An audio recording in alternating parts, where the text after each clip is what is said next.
मुंबई व नवी मुंबईवर वाढत चाललेला ताण कमी करण्यासाठी एक नवीन, आधुनिक आणि नियोजनबद्ध शहर उभारणारा प्रकल्प म्हणजेच मुंबई 3.0 अर्थात तिसरी मुंबई, ज्याला पहिल्याच टप्प्यामध्ये आता सकारात्मक प्रतिसाद मिळाल्याची महत्त्वाची अपडेट समोर आली आहे। परिणामी हा प्रकल्प आता प्रत्यक्षात साकार होण्याच्या मार्गावर असल्याचं सुद्धा चित्र स्पष्ट होत आहे। चला तर मग याबद्दलच अधिक सविस्तर माहिती व्हिडिओच्या माध्यमातून जाणून घेऊया। नमस्कार, मी रामेश्वरी आणि तुम्ही पाहताय कट टू कट। जवळपास 1970च्या दशकामध्ये नवी मुंबई हे शहर वसवलं गेलं। नवी मुंबई उभारण्यामागचा विचार अत्यंत दूरदृष्टीचा होता, पण प्रत्यक्षात ते शहर उभारण्यात झालेला उशीर हा आजही शहरी नियोजनाच्या चर्चेचा महत्त्वाचा मुद्दा मानला जातो। 1960 ते 1970च्या दशकामध्ये मुंबई शहराची लोकसंख्या झपाट्याने वाढत होती। औद्योगिकीकरण, रोजगाराच्या संधी आणि बंदरांमुळे देशभरातून मोठ्या प्रमाणावर स्थलांतर हे होऊ लागलं होतं। परिणामी मुंबईमध्ये प्रचंड गर्दी, झोपडपट्ट्यांची वाढ, वाहतूक कोंडी आणि पायाभूत सुविधांवर ताण निर्माण झाला। यावर उपाय म्हणून 1970च्या सुमारास सिडको या संस्थेची स्थापना करून नवी मुंबई हे शहर उभारण्याचा निर्णय घेण्यात आला। परंतु यात ही संकल्पना योग्य वेळी मांडली असली तरी देखील अंमलबजावणीत मोठा विलंब झाला। जमीन संपादन ही सर्वात मोठी अडचण ठरली। स्थानिक गावकऱ्यांचा विरोध, मोबदल्याच्या बाबतचे वाद आणि प्रशासकीय प्रक्रिया यामुळे प्रकल्पाचा वेग अधिकच मंदावला। त्यातच सुरुवातीच्या काळामध्ये नवी मुंबईत पाणी, रस्ते, शाळा, रुग्णालय अशा मूलभूत सुविधांचा अभाव होता। त्यामुळे लोकांना तिथे स्थलांतर करणं हे आकर्षक वाटत नव्हतं। शिवाय दुसरी मोठी अडचण म्हणजे रोजगाराच्या संधींचा अभाव। बहुतांश नोकऱ्या या अजूनही मुंबईतच होत्या। त्यामुळे लोकांनी राहण्यासाठी नवी मुंबई निवडली तरी रोजगाराच्या प्रवासाचा प्रश्न हा निर्माण होत होता।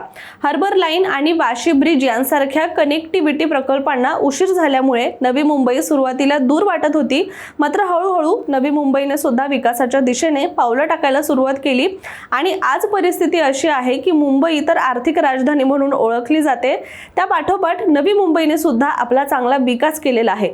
परिणामी नवी मुंबईकडे मोठ्या प्रमाणात लोकांचा कल आता अलीकडच्या काळामध्ये वाढताना दिसू लागलाय। पण आता नवी मुंबई काहीशी अपुरी पडत असल्याचं सुद्धा दिसून येत असल्यामुळे तिसऱ्या मुंबईची घोषणा ही करण्यात आली आणि नुसती घोषणाच नाही तर ती नेमकी कशी असेल यासाठीच्या कामांना सुद्धा वेग आलाय। त्यामुळे तिसरी मुंबई कशी असेल हे आपण व्हिडिओच्या माध्यमातून पाहूयात, मात्र त्याआधी याची महत्त्वाची अपडेट नेमकी काय यावर सुद्धा नजर टाकूया।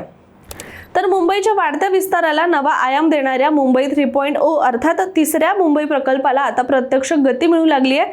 राज्यातील सर्वात महत्त्वाकांक्षी शहरी विकास योजनांपैकी एक मानला जाणारा हा प्रकल्प आता कागदावरून प्रत्यक्षात उतरण्याच्या दिशेने पुढे सरकत असल्याचं स्पष्ट दिसत आहे। या प्रकल्पांतर्गत रायगड जिल्हा इथे प्रस्तावित ग्रोथ सेंटरसाठी तब्बल 216 एकर जमीन संमतीने संपादित करण्यात आली आहे। मुख्यमंत्री देवेंद्र फडणवीस यांच्या उपस्थितीत आणि उपमुख्यमंत्री एकनाथ शिंदे यांच्या अध्यक्षतेखाली हा महत्त्वाचा करार पार पडलाय। MMRDAचे महानगर आयुक्त डॉक्टर संजय मुखर्जी यांच्या नेतृत्वाखाली राबवण्यात येणाऱ्या या प्रक्रियेमुळे पारंपरिक भूसंपादन पद्धतीला छेद देत संमतीतून विकास हा नवा दृष्टिकोन प्रत्यक्षात उतरू लागलाय। या मॉडेलमुळे भूधारक केवळ भरपाई घेणारे घटक न राहता विकास प्रक्रियेचे भागीदार सुद्धा बनत आहेत। विशेष म्हणजे सरकारने जाहीर केलेल्या सहभागात्मक भूसंपादन धोरणाला पहिल्याच दिवशी भूधारकांकडून उत्स्फूर्त प्रतिसाद सुद्धा मिळालाय आणि यामुळे अनेक वर्ष प्रलंबित राहणाऱ्या जमीन संपादन प्रक्रियेला वेग मिळण्याची चिन्ह सुद्धा समोर येत आहेत। कारण याआधी अशा मोठ्या प्रकल्पांमध्ये जमीन संपादन हा सगळ्यात मोठा अडथळा सुद्धा ठरत होता। मात्र यावेळी स्थानिक शेतकरी आणि भूधारकांनी सकारात्मक भूमिका घेतल्यामुळे प्रशासनाला सुद्धा मोठा दिलासा मिळालाय। त्यामुळे प्रकल्पाच्या पुढील टप्प्यांना जसं की नियोजन, पायाभूत सुविधा उभारणी आणि गुंतवणूक आकर्षित करणे याला सुद्धा आता गती मिळणार आहे। दरम्यान अटल सेतूच्या प्रभाव क्षेत्रात उभारल्या जाणाऱ्या या नव्या शहरासाठी भूसंपादनाची प्रक्रिया अधिकच व्यापक स्तरावर सुरू होत असून 27 एप्रिल पासून जमीन मालकांची ऑनलाईन संमती नोंदणीची सुविधा उपलब्ध केली जाणार आहे। रायगड जिल्ह्यातील उरण, पनवेल आणि पेण तालुक्यातील तब्बल 124 गावांमधील सुमारे 323.44 चौरस किलोमीटर क्षेत्र नवनगर विकास प्राधिकरण म्हणजेच NTDA अंतर्गत विकसित केलं जाणार आहे। या प्रकल्पासाठी राज्य सरकारने 16 मार्च 2026 रोजी नवीन भूसंपादन व भूवाटप धोरण जाहीर केलंय आणि या धोरणानुसार जमीन मालकांना 3 पर्याय सुद्धा देण्यात आले होते, जसं की परस्पर संमतीने रोख भरपाई, FSI किंवा TDR स्वरूपातील मोबदला तसंच 22.5% विकसित भूखंडाचा परतावा असे पर्याय उपलब्ध होते।